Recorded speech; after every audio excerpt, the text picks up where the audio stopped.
So now we have to find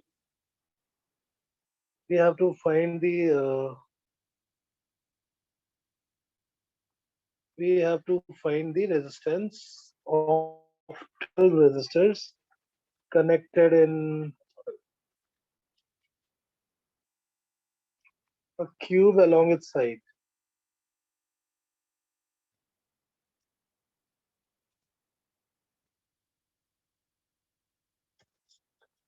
ठीक है, so total resistance कितने हैं? 12.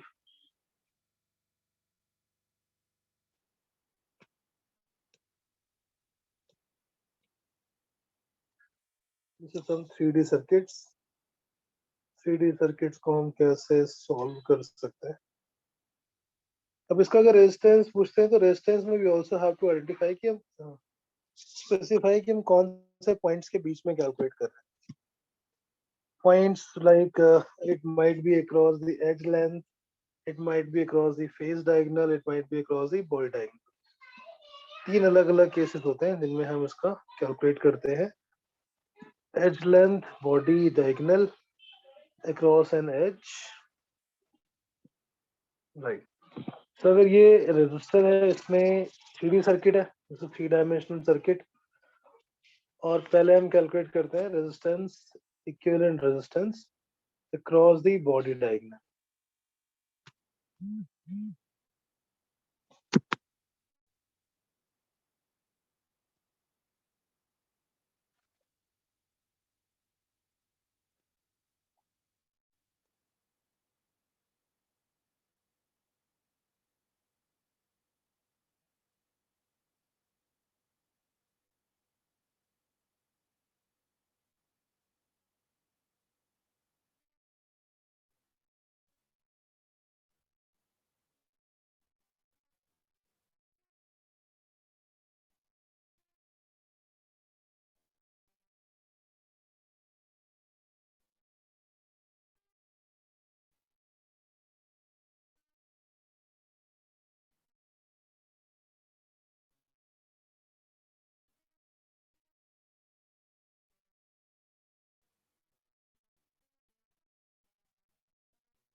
Equivalent resistance between point A and B.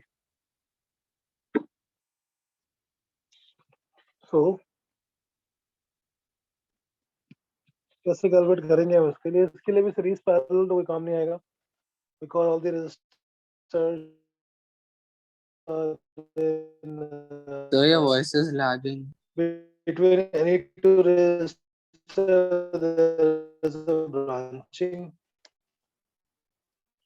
Between any two resistors there is a branching.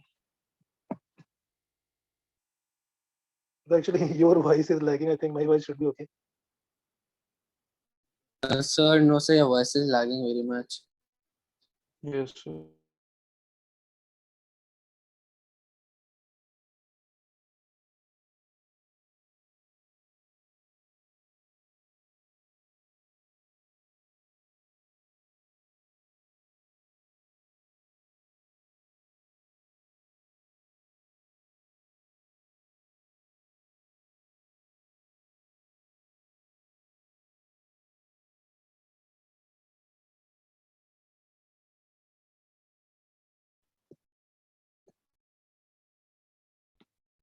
Something happened in the network. Now it's coming, Utkarsh. Yes, sir. Okay. So this is a cube. Across each side there is a resistance, और हमें उस resistance की value, equivalent resistance की value निकालनी है across its body diagonals.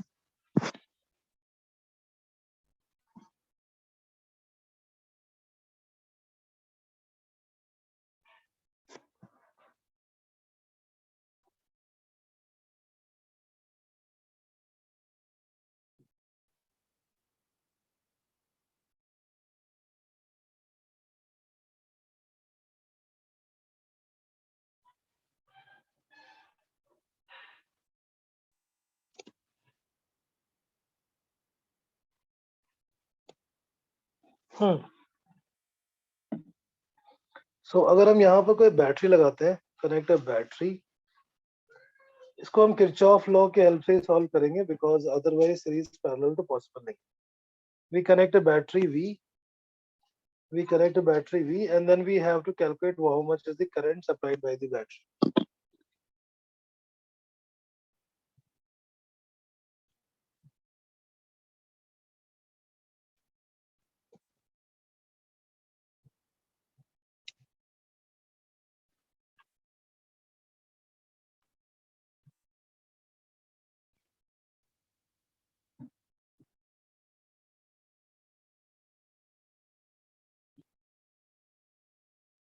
Right, so in this case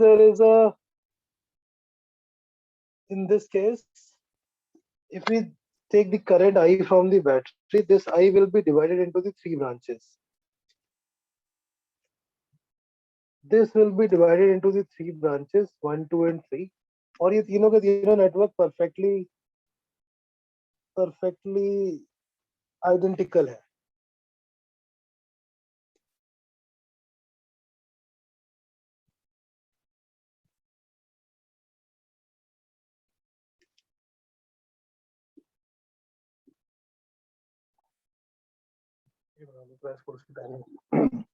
Right, so the current given from the battery, this current has three different identical networks. So ये तीन identical network है इसलिए equally divide हो जाएगा. I by 3, I by 3, I by 3. ये समझ में आ रहा है. पॉइंट ए पे जब करंट इंटर करिए इसके पास थ्री डिफरेंट पाथ है. Each path is identical, so current will be equally divided. It becomes 1/3 in each. ये हम यूज कर रहे हैं क्या? Network symmetry. इसको हम बोल सकते हैं network symmetry. Networks and all those three networks are perfectly identical, so the current is equally divided. This is network symmetry. ये logic clear? Right, is getting 1/3 because A से entry करने पे there are A to B, there are three different paths and each path is identical. यानी सबका resistance भी identical होगा, so current will be divided equally. Yes, कुछ doubt पूछा था. तो जैसे अभी ये 3D सर्किट है तो हमको इसको 2D सर्किट में ही बनाना होगा. इसको 2D में बनाओगे तो भी कोई फायदा नहीं है. 3D का 2D में भी कोई फायदा नहीं है कि उसमें भी सर्किट में सिमेट्री कोई और नहीं. अलग अलग केसेस में हम अलग अलग तरीके से करते हैं. Okay sir.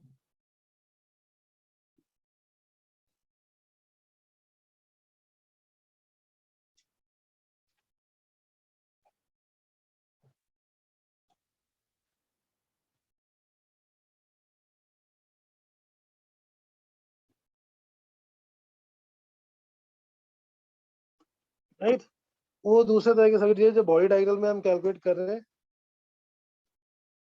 जब बॉडी डायगोनल में करेंगे तो इसको हम 1/3 डिवाइड करेंगे. ऐसे ही आगे ये दो आइडेंटिकल ब्रांचेस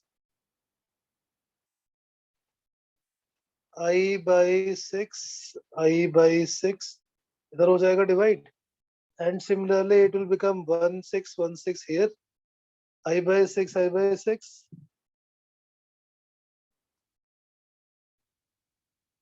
I by 6 इधर भी हो जाएगा ये I by 6 और I by 6. Every I by 3 will be divided और I by 6 plus I by 6 मिलके I by 3. इधर का I by 6 मिलके I by 3. मैं एक बड़ा सा डायग्राम फिर से बना देता हूँ, कंफ्यूजन हो रहा है. I'll make a one bigger diagram for 3D circuit.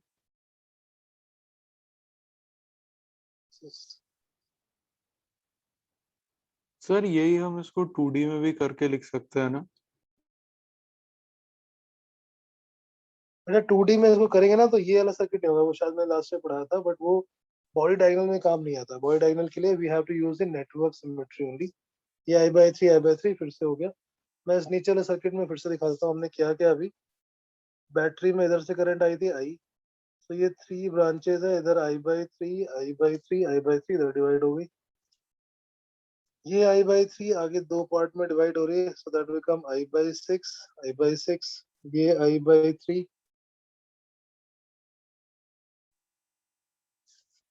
Correct. इधर I by 3 डिवाइड हो गया I by 6 और I by 6 में.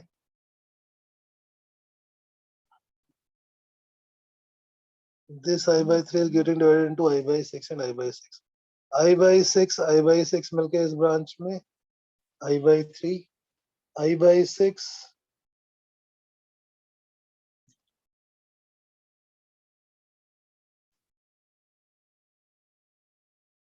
इधर का I by 6, इधर का I by 6, ये दोनों मिलके I by 3.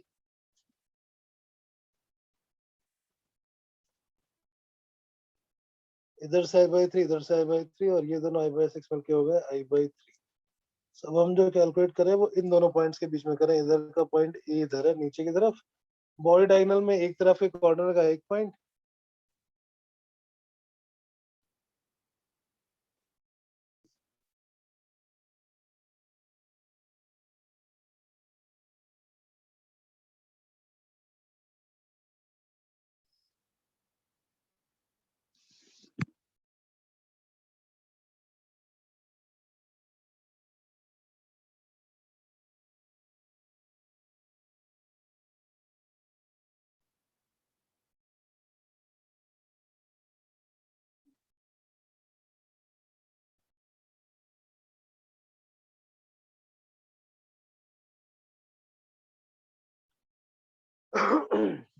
यस बेटा ये करंट डिस्ट्रीब्यूशन समझ में आ रहा है. ये सर्किट में हुआ क्या, थोड़ा सा हॉच पॉच सर्किट हो गया गंदा सा, but I hope the second diagram might help.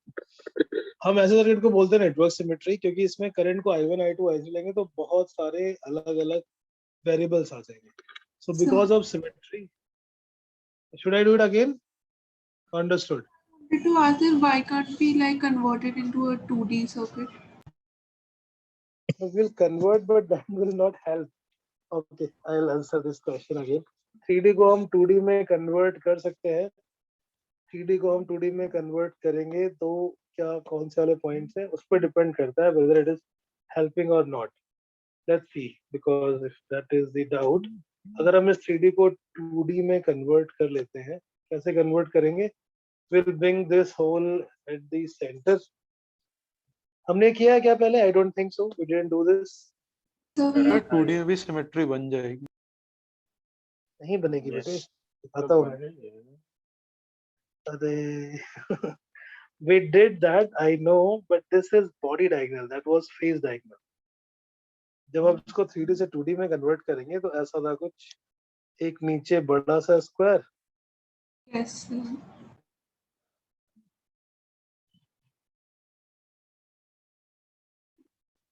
and there will be another square. When we have to calculate the phase diagonal, अभी इसमें ये जो वर्टिकल वाले थे वो कुछ ऐसे हो गए. अभी हम जो पॉइंट्स ले रहे हैं वो कौन से पॉइंट्स हैं? Body diagonal. बॉडी डायगोनल मतलब अगर एक तरफ का कॉर्नर का इधर लेफ्ट साइड वाला तो दूसरे का ऊपर वाला, which means if this is A, point B is this. About A and B it is not symmetrical.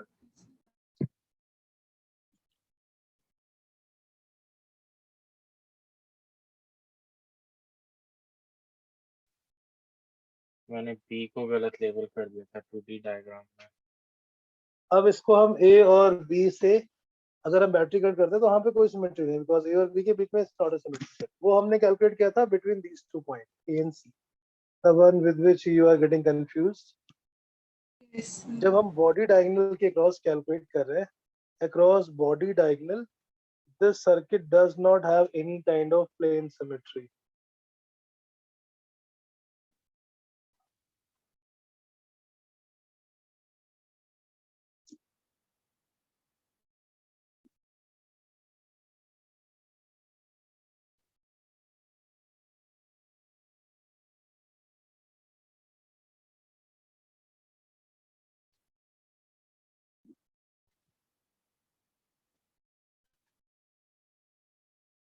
Right. तो इसके लिए हम इसको बीच में A और B के बीच में नहीं कर सकते. It is not helping. 3D to 2D conversion doesn't help, क्योंकि A और B के बीच में there is no kind of symmetry. इसलिए हमारे पास दूसरा अल्टरनेटिव तरीका बचता है. We have this network symmetry. हमने यहाँ पे लगाई battery and we use this symmetry of this network. A से B तक जितने भी पाथ हैं, ऑल दोज आर आइडेंटिकल.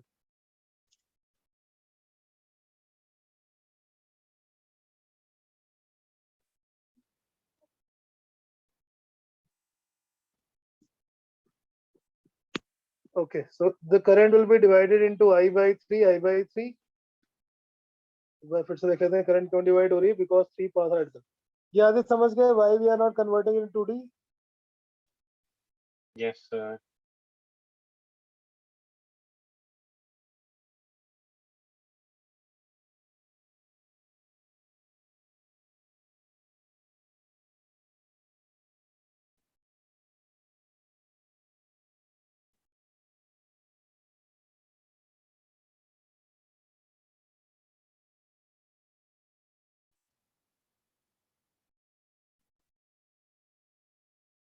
कोई भी एक लूप ले लो. Now we'll consider any one loop and write the Kirchhoff law. Better is to take this outside loop. ये जो सबसे बाहर का लूप है इसमें.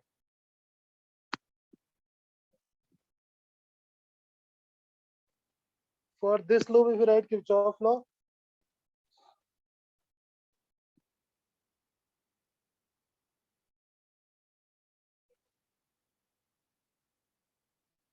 minus V, if you write Kirchhoff law for this loop, फिर हम करंट के डायरेक्शन में जा रहे हैं, plus I by 3R plus I by 6R plus I by 3R is equal to 0. ये किधर से स्टार्ट किया हमने? ये बाहर एक बैटरी और साइड वाले बाहर के 3 resistance.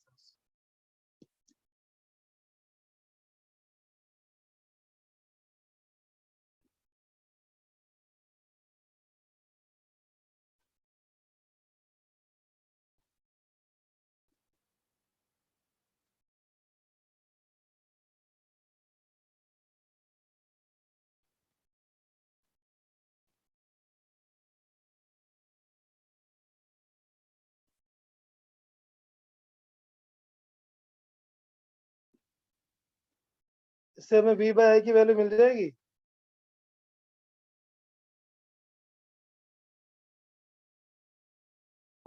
Minus V plus I by 3R plus I by 6R plus I by 3R. यहाँ से V कितना आया? 5R by 6 times I. हम क्या कर रहे हैं? किरचॉफ लॉ यूज करके. हाँ बेटा, come again. Sir, I'm Yes. asking like, sir, this is the equation for which loop? This outside loop, ये जो बाहर एक बैटरी और this loop, Okay, this sir. One. Okay, sir.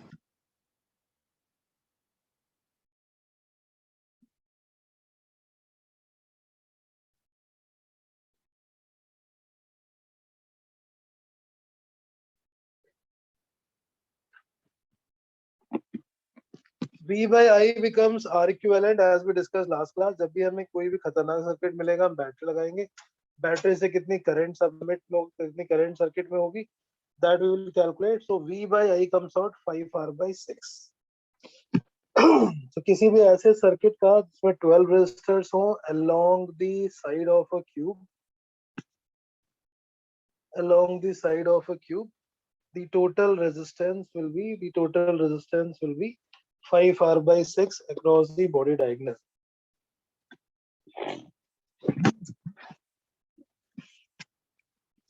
Fine. V by I is equal to 5R by 6. So किसी भी ऐसे circuit का equivalent resistance आ गया अक्रॉस बॉडी डायगोनल. पहले जो किया था हमने across face diagonal, that was 3R by 4 I think. अगर आपको याद हो, जब हमने 3D से 2D में कन्वर्ट किया था, then it was across body diagonal.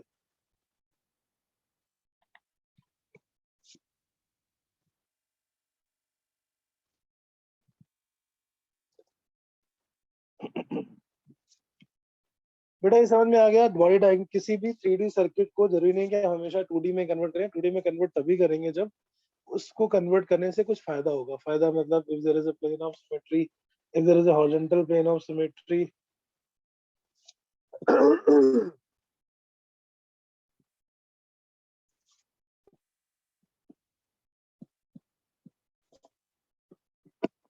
Correct. अब हमने बॉडी डायगोनल और फेस डायगोनल, ये बेटा समझ में आ गया? किसी को डाउट तो मैं फिर से एक्सप्लेन करूं. सहन, आदित्य,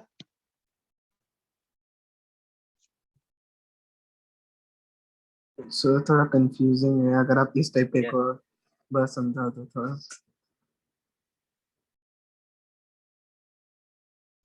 हाँ, एक और नहीं, इसी यही सर्किट है जिसको हम ऐसे यूज करते हैं।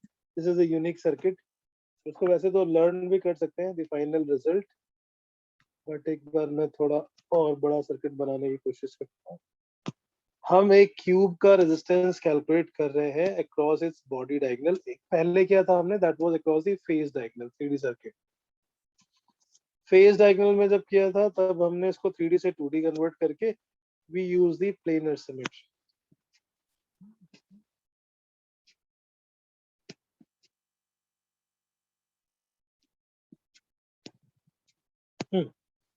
ए और B, these are the 2 points. एक डायगोनली अपोजिट, मतलब एक नीचे का पॉइंट है और एक ऊपर का point. So if you are connecting a battery here, इसमें सीरीज पैरेलल व्हीटस्टोन कोई भी मेथड काम नहीं आएगा।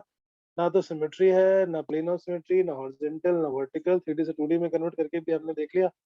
We convert 3D to 2D, इन दोनों के बीच में कोई सिमेट्री नहीं है। Circuit is not at all symmetrical. So हमारे पास एक तीसरा मेथड बचता है, हम नेटवर्क सिमेट्री यूज करके करंट को सिमेट्रिकली डिवाइड करें। This current is divided into 3 branches equally, I by 3, I by 3, I by 3. So and this is clear why it is getting divided equally, because A से लेके B तक पहुंचने के जितने भी रास्ते हैं, all 3 are exactly identical, so which means each network is symmetrical. Yes sir clear है।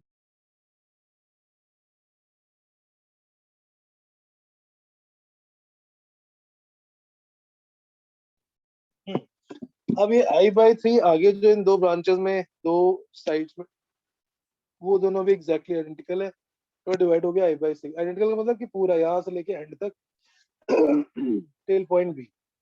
I by 3 is divided I by 6, I by 6।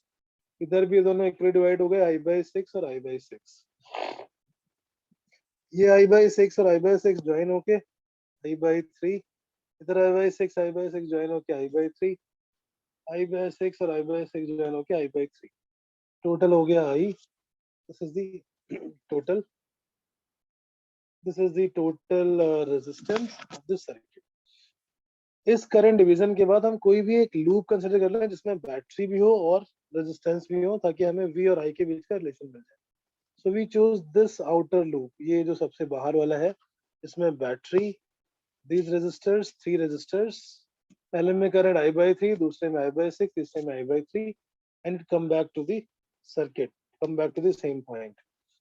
Minus V plus I by 3R plus I by 6R plus I by 3R is equal to 0. V is equal to IR common कर लोगे, 1/3 plus 1/6 plus 1/3। 2 plus 2 4, 4 plus 1 5 by 6, I times R is equal to V, V by I 6, R equivalent is 5R by 6। तो किसी भी body diagonal के cross cube का जो resistance होता है, that is 5R by 6, right? Yes sir clear है। Yes sir. अभी समझ में आ गया, चलो ठीक है, वेरी गुड। अब इसमें हमने एक बॉडी डायगोनल किया था, एक पहले किया था फेस डायगोनल। फेस डायगोनल वाला थोड़ा इजी था क्योंकि हम 3D से 2D में कन्वर्ट करते हैं। When we convert from 3D to 2D, then that circuit become symmetrical, क्योंकि उसमें प्लेन ऑफ सिमेट्री हो जाती है। तीसरा एक केस और देख लेते हैं just for completion of this topic. अगर हमें किसी भी क्यूब वाले रेजिस्टेंस सर्किट का उसके एक एज के अक्रॉस निकालना है, across an edge. Same circuit, 12 resistors along the side of a cube,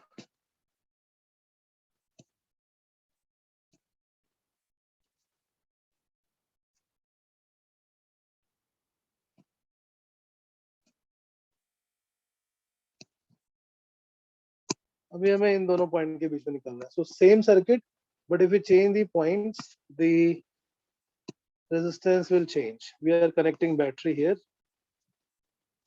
between AB.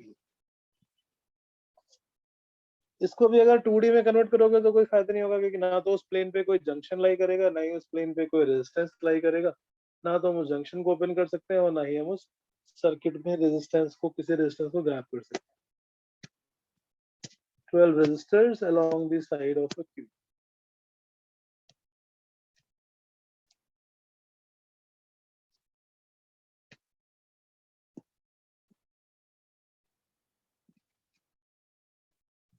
Done, ये समझ गए। अब इसमें हम अगर सर्किट में लेना चाहें symmetry, is there a network symmetry from A to B, yes और नो? ए से बी तक नेटवर्क सिमेट्री है? ए से बी तक जाने के लिए Yes, sir. नेटवर्क सिमेट्री का मतलब होता है अगर हम नेटवर्क से जाएं, अलग अलग ब्रांच से जाएं, तो हम एग्जैक्टली सेम पाथ क्रॉस करेंगे। तो इसमें एक को छोड़ दें, अगर हम ए से बी में जो एक सिंगल रेजिस्टेंस है, दिस इज लिटिल डिफरेंट, क्योंकि इसमें बस एक रेजिस्टेंस क्रॉस करके पहुंच गए, बाकी दोनों आइडेंटिकल है। The remaining two path exactly identical. I2 इसमें जाएगी तो I2 इसमें जाएगी। Two of the three networks are perfectly exactly identical. A से बी तक पहुंचने के लिए ए पे जो थ्री नेटवर्क्स में डिवाइड हो रहा है, two of the three networks are identical, hence it will draw the same current. Kabir समझ आ रहा है? कबीर,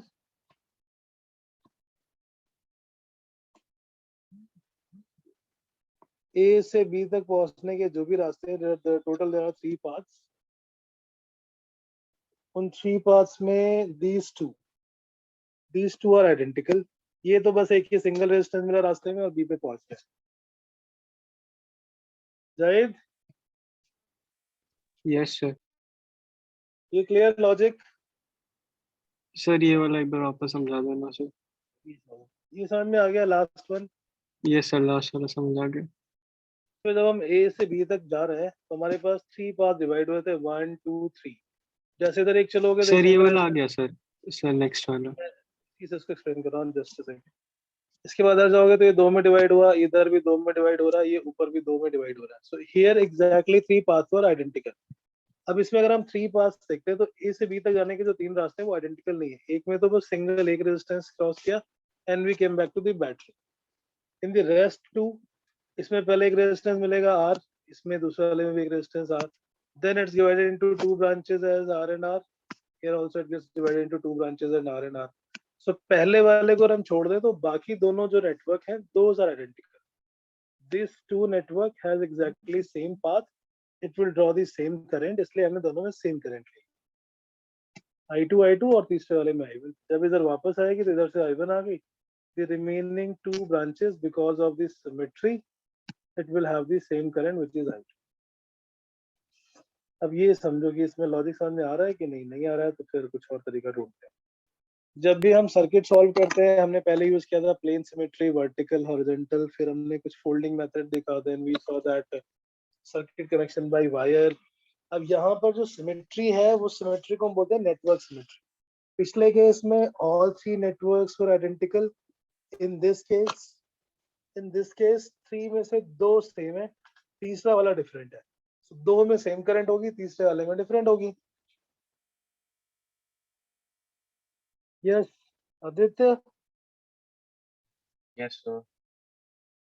समझ आ रहा है बेटा? ये यस सर। अर्थ, यस सर। यार ऐसे मत बोलो, नहीं आ रहा तो बिल्कुल बिंदास, बिना किसी झिझक के। आई विल एक्सप्लेन नहीं अगेन। सर, अभी आ रहा है? ओके। कबीर, सांझ, Yes, sir. Got it? Yes, sir. Okay. अब हमने इसमें क्या लॉजिक यूज करना है? पॉइंट ए तक तो दोनों सेम ही थे, मतलब point A is a common point, सबका पोटेंशियल सेम। इधर के सर्किट में रेजिस्टेंस में पोटेंशियल कितना ड्रॉप हुआ? I2 into R, इधर भी I2 into R। So final ये जो 2 पॉइंट्स हैं, इन दोनों का पोटेंशियल सेम अमाउंट से ड्रॉप हुआ है। So finally they both will be at same potential. ऐसे यहाँ पे I2 into R, ये इन दोनों पॉइंट्स का पोटेंशियल भी सेम होगा। They are also considered as same point. Same point A तक तो सेम पॉइंट थे, ए पे सबका पोटेंशियल सेम ही था, बैटरी के पॉजिटिव टर्मिनल के इक्वल। इसमें I2 R into ड्रॉप हुआ, इधर भी I2 into R ड्रॉप हुआ, फाइनल पोटेंशियल इज सेम। अब ये सिमेट्री से इक्वल नहीं हो रहा है, ये इक्वल हो रहे हैं किसकी वजह से? because of the same network, same potential drop due to network symmetry. ये जो 2 पॉइंट बचे थे, एक को ले लिया 3 और दूसरे को ले लिया 4. उत्कर्ष, यस सर. क्या समझ आ रहा है?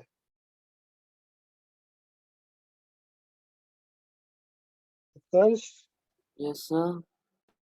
समझ आ रहा है? Yes sir. थोड़ा कम कम आ रहा है.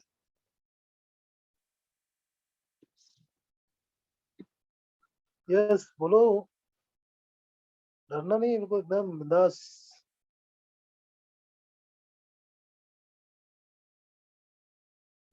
यस. उत्कर्ष, यस बेटा सर. करंट कैसे डिवाइड किया है समझ में आया? 2 में सेम क्यों है, तीसरे में डिफरेंट क्यों है? नहीं, क्योंकि सर 2 आइडेंटिकल हैं और तीसरा वाला डिफरेंट है. डिफरेंट है. इसमें तीनों आइडेंटिकल थे इसलिए तीनों में इक्वली डिवाइड हो गई थी. 1/3 सोचना नहीं था. यहाँ पे आइडेंटिकल नहीं है इसलिए हमने I1 I2 ले लिया. इस सर्किट में सेम करंट है, सेम रेजिस्टेंस है, सेम करंट है, same resistance, same potential drop होगा. सो फाइनल दोनों पॉइंट का पोटेंशियल सेम. इधर भी दूसरे साइड भी सेम लॉजिक से same current and same resistance. So final point का पोटेंशियल सेम. जिन पॉइंट का पोटेंशियल सेम होता है उनको हम सर्किट में सेम पॉइंट अज्यूम कर लेते हैं और हमने सर्किट में कर दी numbering. Now we will draw this circuit again so that we can find out its equivalent resistance. A से 1 के बीच में कितना? A to 1 कितने रेजिस्टेंस है? A से 1 के बीच में 2. A to 1 and A to 1. 1 to 3 how many resistors? 1 to 3 and 1 to 2 resistors. 3 to 4 only 1. 3 to 4 only 1. 2 to 4 2 to 4. 2 resistors. 2 to B again 2 resistors. 1 to 2 2 resistors. एक ऊपर वाले 1 to 2 में और एक नीचे वाले 1 to 2. थोड़ा अजीब सा डायग्राम बन रहा है बट सर्किट सिंपल है. कितने होगा टोटल? 11. एक जो ये बचा था A और B के बीच में that will be here.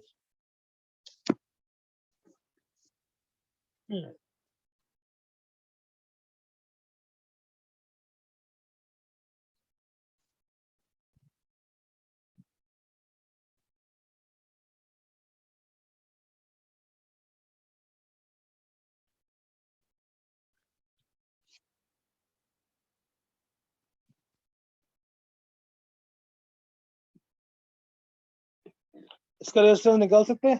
थोड़ा सिंप्लीफाइड हो गया सर्किट वैसे तो बट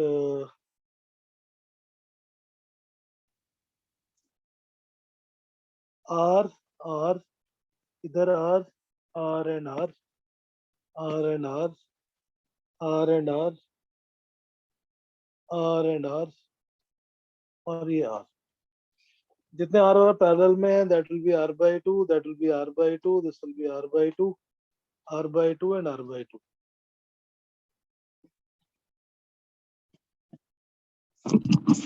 इन सबकी वैल्यूज R by 2 हो जाएगी. तो सर्किट में यस R और R पैरेलल में R by 2, R and R parallel में R by 2, ये R और R पैरेलल में R by 2, R by 2 and R by 2. Replace this. बेटा यहाँ तक समझ में आया कि नहीं पहले ये बताओ. कुछ थोड़ा सन्नाटा सा है, मुझे डर लग रहा है. सहन, आ गया सर. Yes sir. यस जल रहा है, ऊपर से जा रहा है. आ रहे धीरे धीरे. अच्छा, A और B हमने हैंड्स पे लिए, दोनों में same point same potential drop, so will consider same point as 1. ऐसे दूसरे साइड सेम करंट और सेम रेजिस्टेंस, जहां से आ रहा है उनका पोटेंशियल सेम. बचे थे 3 and 4. 12 रेजिस्टर्स हमने पॉइंट आउट किए कहां पर है और फिर हमने उनको सर्किट में दोबारा कनेक्ट कर दिया. Now will find out the overall equivalent resistance between point A and B.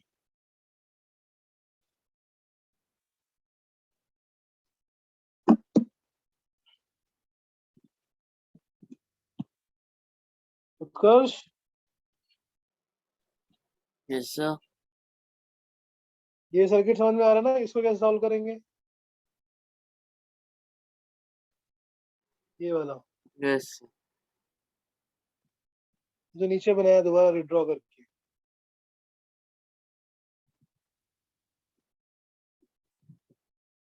This circuit, सो ऊपर तो R है एक बड़ा सा, this becomes R/2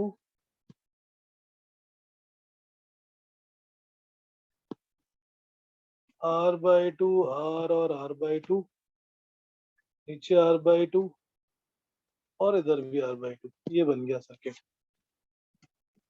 When you simplify this circuit between A and B, R/2 R and R/2 become 2R.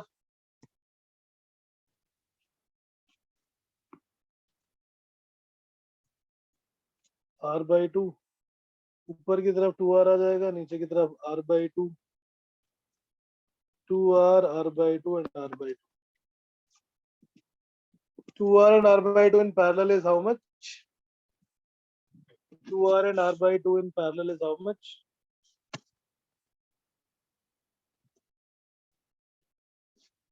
Sir मेरा तो 2R/15 आ रहा है एंड में। गलत आ रहा है फिर तो। ये R/2 अब इसका बोलो 2R और R/2 का पैरेलल में कितना आता है?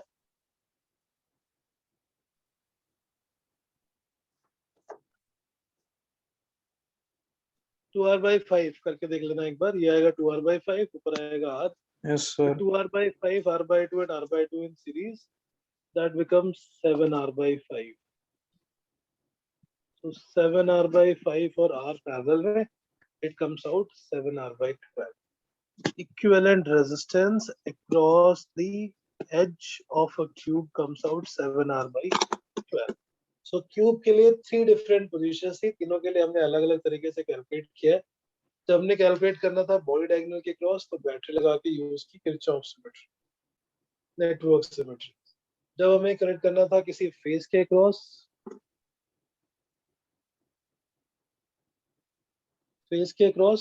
तो हमने 3D को 2D में कन्वर्ट करके प्लेन ऑफ सिमेट्री कनेक्ट की थी, और उसके क्रॉस आया था 3R/4।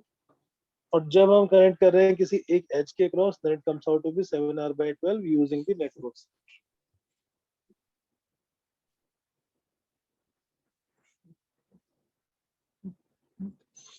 Right?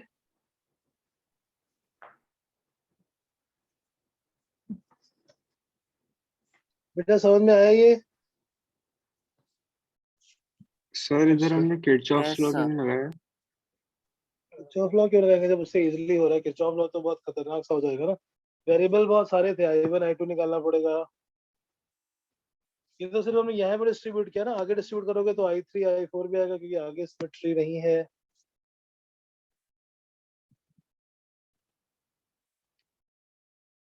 Right? Yes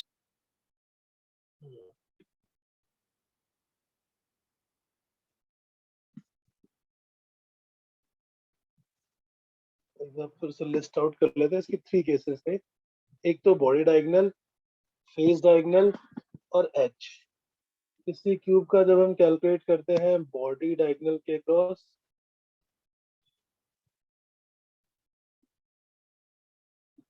cross body diagonal कितना आया था? 5R/6। जब हम किसी क्यूब का करते हैं क्रॉस दी फेस डायगोनल, वैसे तो ये रिजल्ट हमें ना स्टैंडर्ड रिजल्ट की तरह याद ही रखने होते हैं, बट पता होना चाहिए आए कहाँ से। Across the face diagonal, it was 3R/4, and across an edge, this 7R/12.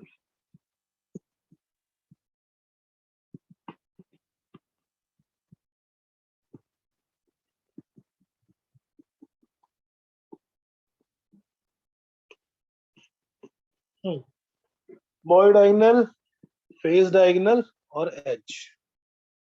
एक तो हमने काम भर के सर्किट कर लिए हैं जितने भी मतलब हमारे लेवल के थे, उससे बियॉन्ड वो और बहुत सारे होते हैं, मतलब बहुत सारे ना, एटलीस्ट कम से कम ये 5 क्लासेस तक और हो सकता है, बट हमें करना नहीं है, ऑलरेडी काइंड ऑफ सैचुरेटेड हो गए इतने सारे केसेस हमने एक्स्ट्रा कर लिए अक्रॉस एन एच। अब आगे बढ़ते हैं, नेक्स्ट कॉन्सेप्ट इज सेल और battery and their internal resistance. Cell और battery is the device which converts chemical energy into electrical energy. और इसके अंदर एनर्जी कहाँ से आती है, वर्क डन करने की टेंडेंसी कहाँ से आती है, because of the chemical reaction between the electrodes and electrolytic solution. हम दो डिफरेंट मेटल्स की रॉड लेते हैं and we dip into some solution. एक मेटल की टेंडेंसी होती है ऑक्सीडाइज होने की मतलब इलेक्ट्रॉन लूज करने की, उससे इलेक्ट्रॉन लूज होते हैं, उस पर पॉजिटिव चार्ज आता जाता है, and the other metal has tendency to gain electron, उससे उसके ऊपर नेगेटिव चार्ज आता है। Positive terminal cathode and anode, और इनके बीच में एक पोटेंशियल डिफरेंस क्रिएट हो गया, क्योंकि जहाँ पे पॉजिटिव चार्ज है वहाँ पे पोटेंशियल पॉजिटिव होगा, जहाँ पे नेगेटिव चार्ज इकट्ठा हो जाएगा वहाँ पर पोटेंशियल नेगेटिव हो जाएगा।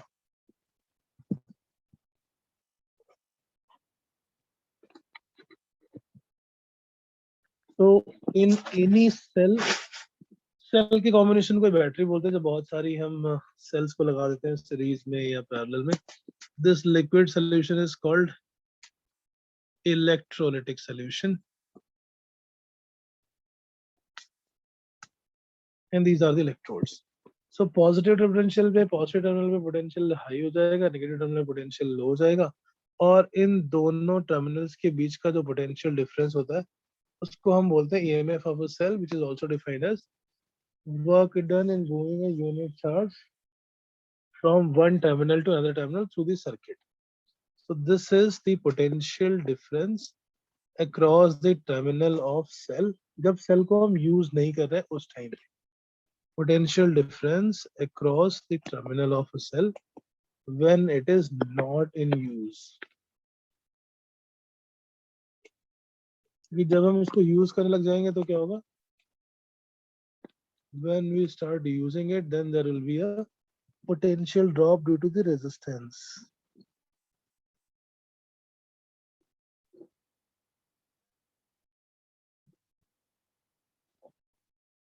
Potential drop due to resistance.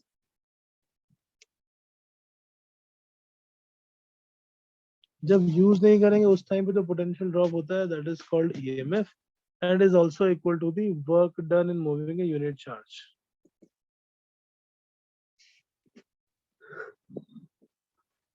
From one point to another. अब सपोज हम इस सर्किट में कनेक्ट कर देते हैं, सपोज बाहर हमने कनेक्ट कर दिया एक bulb, this is a bulb connected in the outer circuit, और सर्किट के अंदर भी करंट जा रही होगी, current sir path has to be completed, फिर पॉजिटिव टर्मिनल से करंट निकलेगी, आई रेजिस्टेंस इज आर, और inside this also, inside this also it will go I and I।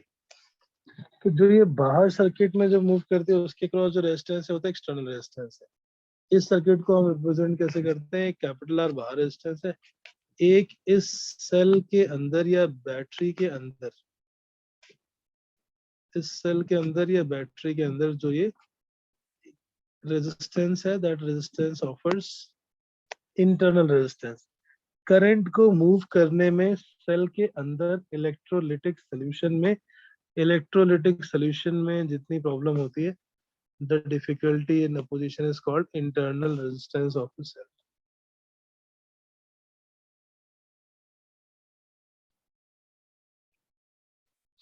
Internal resistance of a cell is defined as the resistance offered by the electrolytic solution. Circuit के अंदर जो electrolytic solution है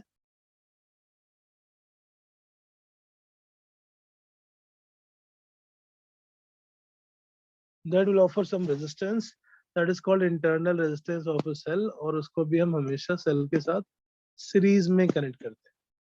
इसका resistance क्या होता है, कभी कभी टेम्परेचर की वजह से, कभी कभी डेंसिटी की वजह से। The resistance offered by electrolytic solution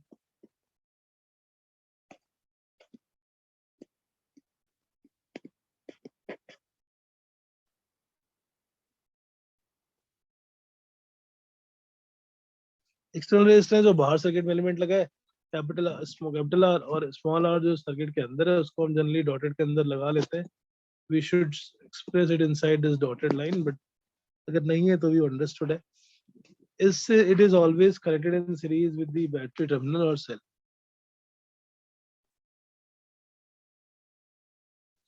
So in any circuit, when there is a resistance capital R, internal resistance of the cell is small r, so total current in the circuit will be EMF divided by total resistance.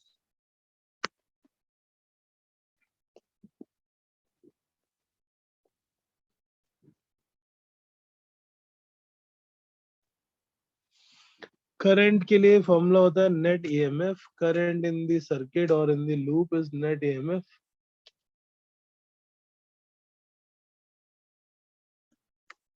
divided by total resistance.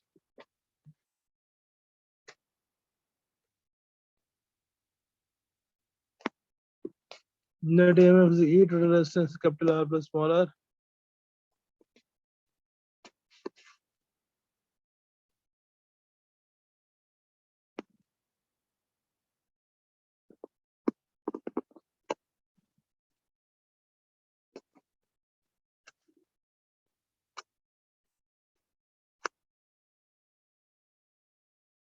So I is equal to total EMF E divided by total resistance. Total resistance हो जाएगा external plus internal दोनों का equivalent.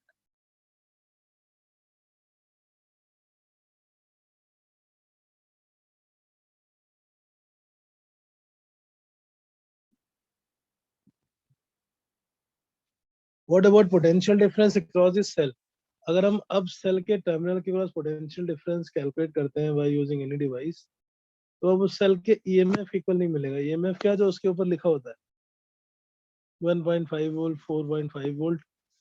जब circuit में हम current draw कर रहे हैं from the battery,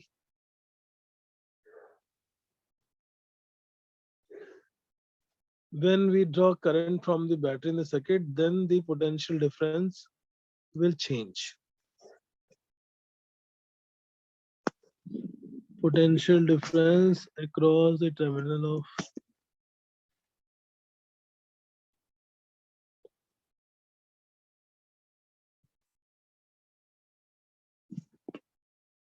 potential difference across the terminal of a cell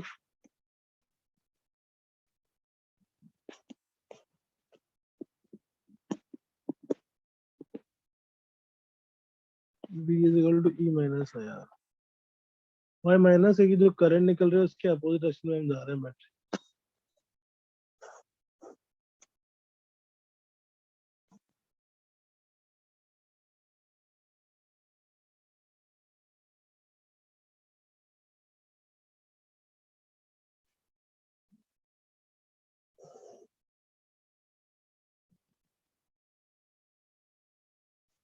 battery के टर्मिनल के क्रॉस पोटेंशियल ईएमएफ इक्वल तभी होगा जब सर्किट में बैटरी यूज में नहीं होगी या बैटरी से करंट नहीं आ रही हो. जब भी बैटरी करंट प्रोवाइड करेगी the potential difference will always drop. The potential difference will always drop.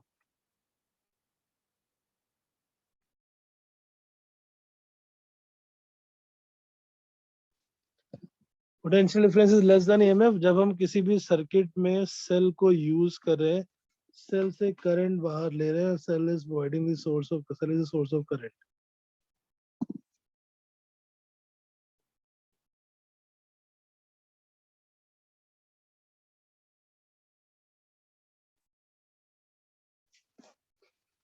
आई की वैल्यू सब्स्टिट्यूट कर देते हैं.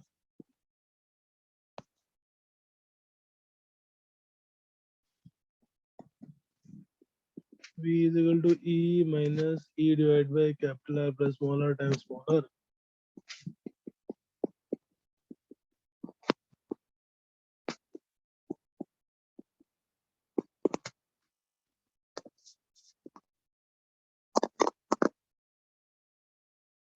Potential difference across the terminal of the cell or potential difference across the resistor, both will be same. So इसको I into R से calculate करो या फिर E minus IR से, it will come out same.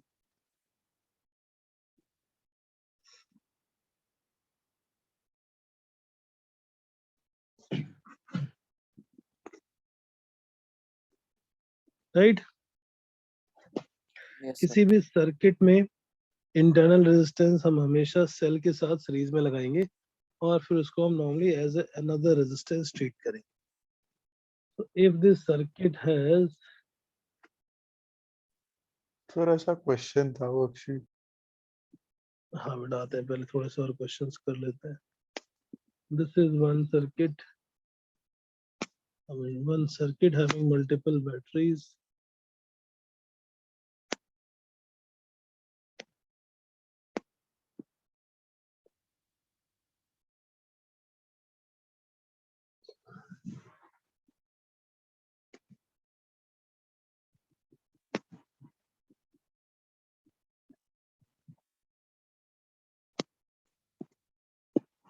In the circuit, find the current in each resistor.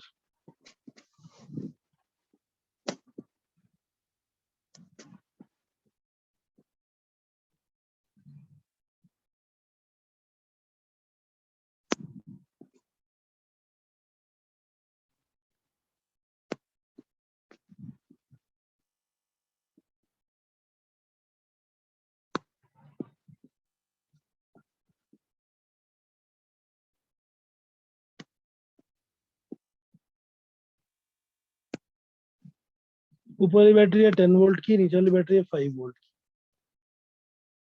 Resistance is 2 ओम और नीचे वाले का 1 ओम।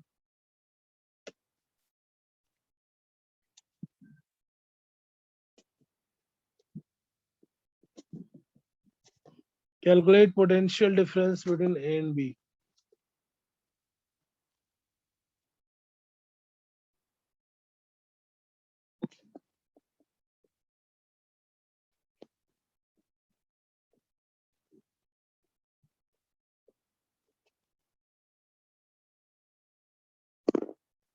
There are two batteries. So, बोलो बेटा। सर एक 2 ओम के रेजिस्टर के बाद एक रेजिस्टर है, उससे कितना है वो रेजिस्टेंस? 2 ओम के बाद कितना है? 6 ओम। दोनों ऐड हो जाएगा। इसके लिए लगाते हैं किरचॉफ लॉ। इसके लगाते हैं हम फिर से Kirchhoff. Write the Kirchhoff law to find the equation of the loop and find I1.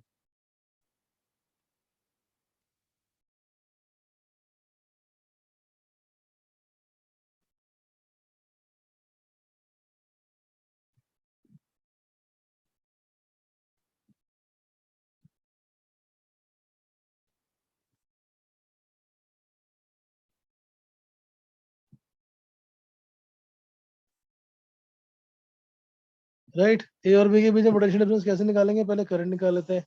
Current निकालने का तरीका, सर्किट में करंट अज्यूम करते हैं। पॉजिटिव टर्मिनल से suppose current I.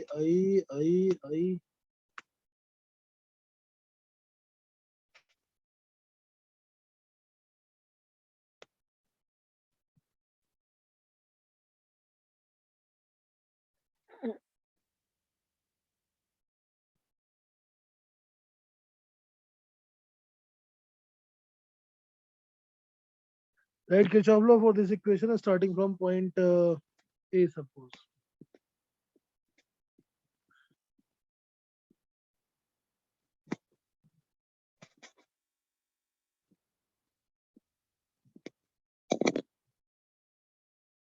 Kirchhoff's law for loop 1. एक ही लूप है यहाँ पे, तो वैसे एक सिंगल लूप के लिए लिखना है। Yes. Write the Kirchhoff law and calculate the value of A.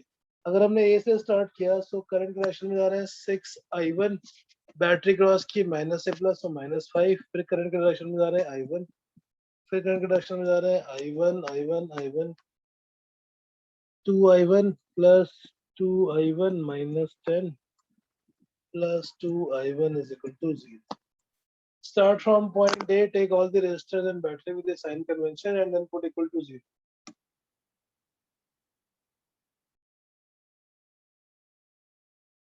Sir 13 equals to 15.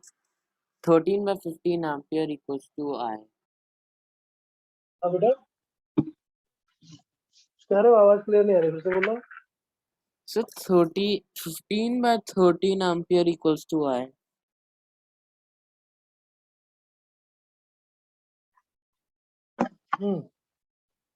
Right, ये 13 I1 is equal to 15. I1 is 15 by 13. Current in this circuit is 39.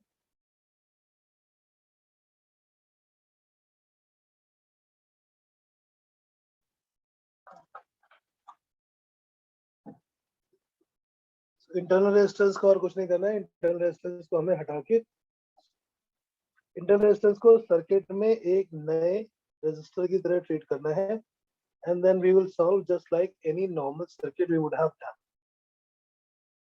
right?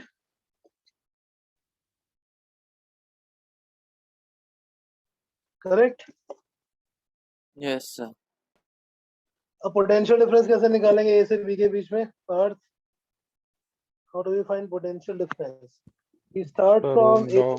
towards B using the same sign convention.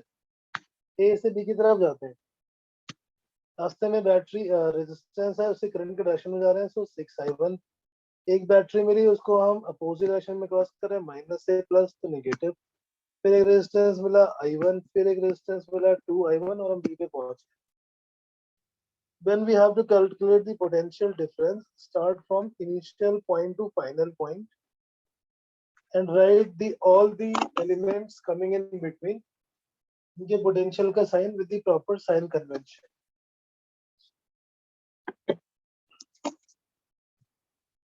ये Kirchhoff loop law equation clear सबको? Yes, Everyone? sir. Sir. Okay. यहाँ से current की value निकाली. Once we have current value, then we will write potential difference between any 2 points. Start from first point, initial point to final point and apply the same sign convention. जैसे current ए से B की तरफ थी और हम भी ए से B की तरफ जा रहे हैं, जब हमने किसी रेजिस्टेंस और करंट के डायरेक्शन में क्रॉस किया, potential difference is I into R, so it will become 6 into I1. फिर बैटरी को अपोजिट डायरेक्शन में क्रॉस किया तो -5, फिर करंट के डायरेक्शन में क्रॉस किया तो +I, करंट के डायरेक्शन में क्रॉस किया +2 into I. ये बन गया कितना? 9 times I1 -5, 9 into 15 by 13 -5.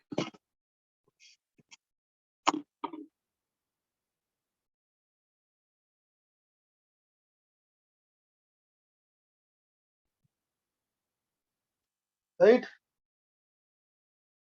Yes, sir. जितना भी आएगा सॉल्व कर लेंगे हम पोटेंशियल डिफरेंस किसी भी दो पॉइंट के बीच में, किसी भी सर्किट में. If you have to calculate we can use. अब जैसे सेल है, सेल से अगर हमें बैटरी बनानी है, सेल में अगर चार्जिंग हो रही हो, चार्जिंग ऑफ अ सेल मतलब करंट बाहर से अंदर की तरफ जा रही है, then it is called charging of cell और बैटरी. जब सेल डिस्चार्ज होता है तब तो पोटेंशियल ड्रॉप होता है, और जब सेल चार्ज होता है, चार्ज का मतलब अगर बैटरी के पॉजिटिव टर्मिनल से करंट अंदर की तरफ जा रही है, that is called charging of the cell. So EMF E, current I is going into the positive terminal of the battery. इस केस में जब हम पोटेंशियल डिफरेंस निकालेंगे VA minus VB, the potential difference across the cell, potential difference across cell during charging. तो जब charge करें इसका मतलब बाहर से करंट हम अंदर सेंड करें, VA minus VB, this becomes E plus IR. क्यों? क्योंकि अभी बैटरी को क्रॉस किया प्लस से माइनस और रेजिस्टेंस को भी क्रॉस किया करंट की डायरेक्शन में.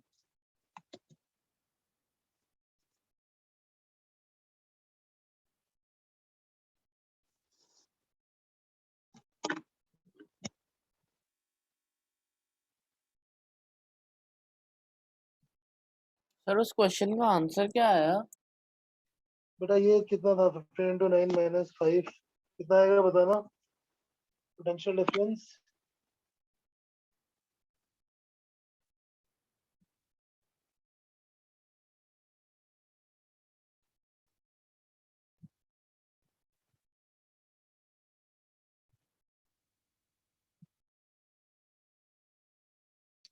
$70/30.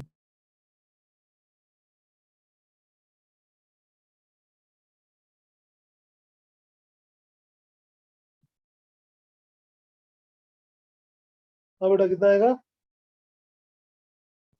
Sir 70/113. Yes, sir. 70/13.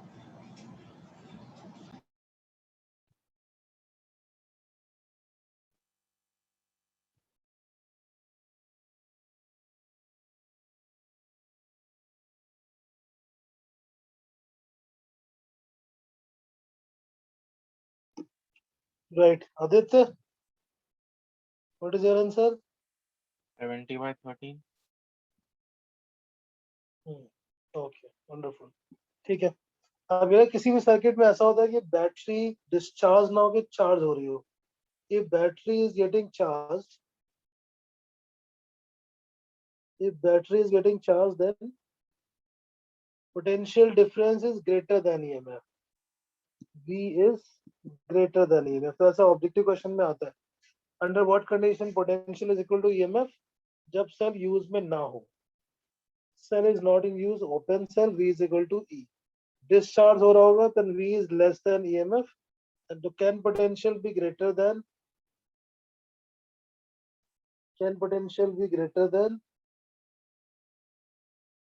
EMF? Answer is yes, during the charging.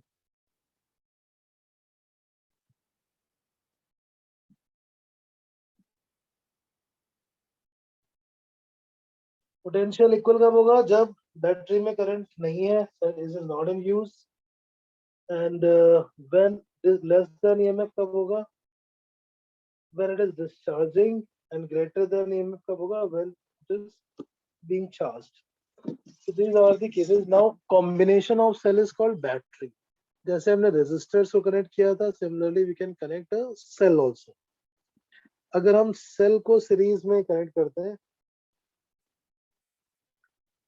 identical cells in series, identical cell अगर हम सीरीज में कनेक्ट कर रहे हैं, तो जितने भी सेल्स हैं अगर सबकी पोलरिटी सेम है,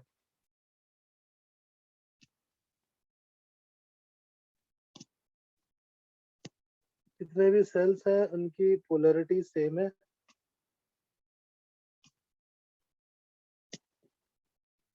तो सारे के सारे EMF ऐड हो जाएंगे। All EMF will be added, this becomes N times E. All resistance will be added. If there are N identical cell series and all cells are in same polarity, सबसे current same direction में निकलेगी। अगर तो जैसे हम लोग जब toys में यूज करते हैं, हमें 3-4 डिफरेंट सेल्स लगाने होते हैं।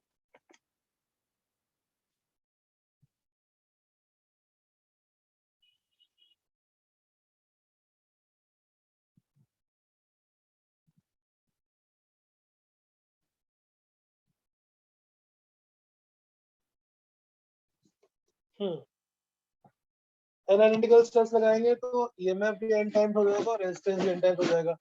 बट अगर हमने किसी सेल को उल्टा कर दिया तो उसका रेजिस्टेंस, अगर हमने किसी सेल को अपोजिट कर दिया, if one cell is reverse in polarity, गलती से लगा दिया, सपोज घर में 4 सेल लगाने थे किसी टॉय में, आपने एक को उल्टा लगा दिया, रिवर्स इन पोलरिटी, फिर क्या होगा?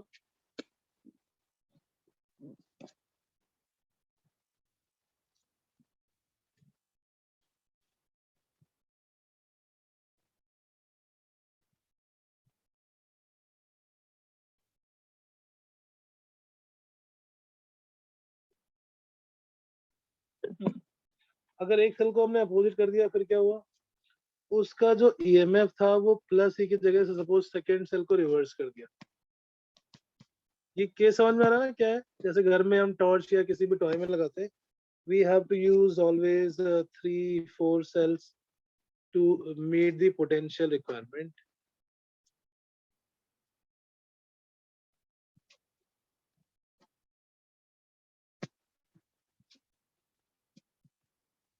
इस केस में EMF कितना हो जाएगा? What will be the EMF? Resistance में तो पोलरिटी होती नहीं, resistance will still be n times R, लेकिन जो ये EMF है वो हो जाएगा n-2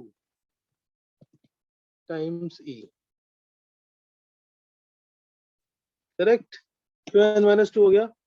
क्योंकि अगर हमने एक को भी उल्टा कर दिया तो वो खुद नेगेटिव होगा, साथ में एक और one more cell will be destroyed.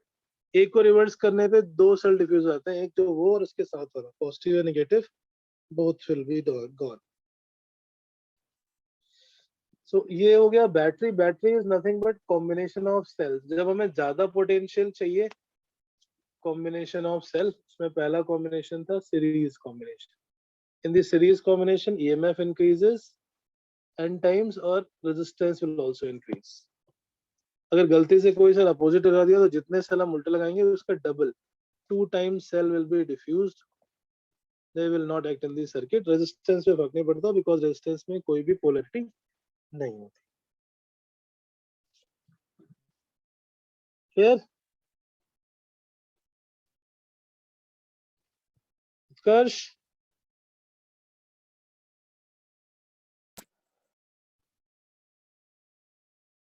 Yes sir understood ये दिस? तब होगा ना जब Yes, सब सेल्स का EMF सेम होगा। हाँ, आइडेंटिकल का मतलब यही हुआ ना। आइडेंटिकल सेल मतलब same same battery, same source, सब कुछ सेम है, उसका EMF भी सेम है, same. All cells are identical का मतलब है उनका सेम EMF है, उनका सेम इंटरनल रेजिस्टेंस भी है। n सेल्स लगा दिए तो EMF भी n टाइम्स हो गया, इंटरनल रेजिस्टेंस भी n टाइम्स हो गया। एक को उल्टा किया तो n-1 नहीं होगा, गलती से n-1 कर देते हैं कुछ बच्चे। अगर एक सेल को रिवर्स करेंगे तो वो खुद तो नेगेटिव हुआ, उसके साथ एक पॉजिटिव वाला भी खत्म हो जाएगा, डिस्ट्रॉय हो जाएगा, it become n-2 times he. Right? Okay, ठीक है। फिर अभी हमने सेल भी कर लिया। नेक्स्ट क्लास में हम करेंगे हीट, पावर। इसके बाकी क्वेश्चंस आप कर लेना। सेल के कॉम्बिनेशन वाले भी कुछ क्वेश्चंस थे इन दी HC वर्मा, और पैरेलल भी देख ही लेते हैं। इतना कर दिया तो 1 मिनट। पैरेलल कॉम्बिनेशन ऑफ आइडेंटिकल, हम केवल आइडेंटिकल सर्किट का कर रहे हैं। Parallel combination of identical cell. तो अगर n नंबर ऑफ सेल्स हैं और उनको पैरेलल में कनेक्ट कर रहे हैं बिटवीन दी सेम टर्मिनल, इसको लगाने से इनका EMF तो सेम रहता है, इंटरनल रेजिस्टेंस डिक्रीज हो जाएगा because they are connected between the same point. EMF will remain same but internal resistance, parallel में लगाने पे रेजिस्टेंस कम होता है, so this will be EMF same रहेगा, equivalent EMF will be same but equivalent internal resistance will become 1/n times, right? Equivalent EMF remains same parallel में लगाने पे, and equivalent internal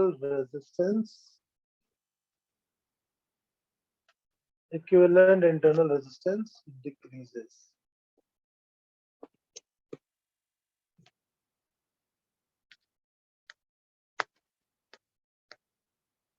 Fine. Parallel में लगाना पे resistance कम होता है, current बढ़ जाती है। सीरीज में लगाने पे EMF बढ़ता है, नहीं पोटेंशियल बढ़ जाता है, EMF बढ़ता है। राइट, ठीक है। Will continue from here next class. Thank you. Thank you. Sir, can you send the Thank you. answers to the worksheet? बेटा उसमें है लास्ट पेज पे, अच्छा, okay sir. वर्कशीट में लास्ट पेज पे है। सर आप आज की PDF सेंड कर दोगे?